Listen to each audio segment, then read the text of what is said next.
So eto na nga mga hobby bees, naghahanap ba kayo ng pag-aaksayahan ng pera nyo? Hindi ko kasi alam kung ano pa ba ibang tawag dito. Alam niyo yung pag madaling araw, tapos hindi ka makatulog, tapos browse ka lang ng browse online, tapos add to cart ng mga nakikita mo. Hala, cute! Yan, eto na yun. Ito yung bunga ng pagpupuyat at naghahanap ng mga kung anik-anik na lang makikita online. Cute stuffed toy. So these are animal brooches. Ito yung pinaka-bestseller actually nila. Lagi nagkakaubusan ng stock. So I don't know if meron pang stock. Buti na lang naka-add to cart pa ako nito. Basically, you can wear them sa formal event, pwede ding sa mga casual o pwede sa mga regular na lakad. For example, ito, may quote ako, 'di ba? Kung gusto mo stand out ka sa event niyo, Christmas party or kung anong event ba 'yan.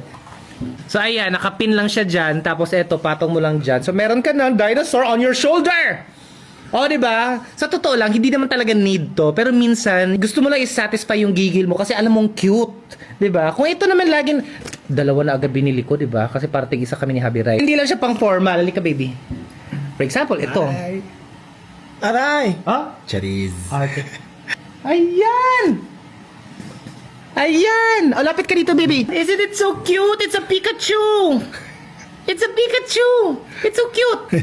Diba, magka-catch attention ka talaga. It's not the flashy kind of attention. It's the, wow, ang cute! Ganon. Lindy, halika dito. Ito, Linz, halika. Yan! Look at that. It's a bunny. Thank you. Ang cute, diba?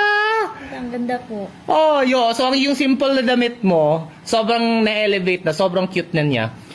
Meron pa din ako panda. Oh my gosh, ang dami nila.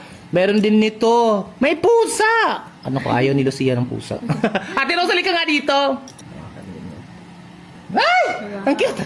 Ang ganda. Ate Rose! Ano po yung nakapatong sa balikat? Ang ganda na kayo din oh. Oh, ang cute. Nakapatong. Ang ganda. Ang cute. Tabi-tabi tayo. Oh, di ba? 100 plus lang yan. Ganda po. Hindi naman Ganda. kailangan. Kaya sabi ko, hindi naman tayo namimilit na bumili. Sinishare ko lang kasi minsan bumibili tayo ng nagpapasaya sa puso natin. Kahit hindi naman natin kailangan. Di ba? Para happy lang lagi. Di ba? Ang dami meron pa nito. Oh. Yan. Oh, lagay natin sa comments kung saan mabibili. So eto na nga mga hobby bees, naghahanap ba kayo ng pag-aaksayahan ng pera nyo? Hindi ko kasi alam kung ano pa ba ibang tawag dito. Alam niyo yung pag madaling araw, tapos hindi ka makatulog, tapos browse ka lang ng browse online, tapos add to cart ng mga nakikita mo. Hala, cute! Yan, eto na yun. Ito yung bunga ng pagpupuyat at naghahanap ng mga kung anik-anik na lang makikita online. Cute stuffed toy. So these are animal brooches. Ito yung pinaka-bestseller actually nila. Lagi nagkakaubusan ng stock. So I don't know if meron pang stock. Buti na lang naka-add to cart pa ako nito. Basically, you can wear them sa formal event, pwede ding sa mga casual o pwede sa mga regular na lakad. For example, ito, may quote ako, 'di ba? Kung gusto mo stand out ka sa event niyo, Christmas party or kung anong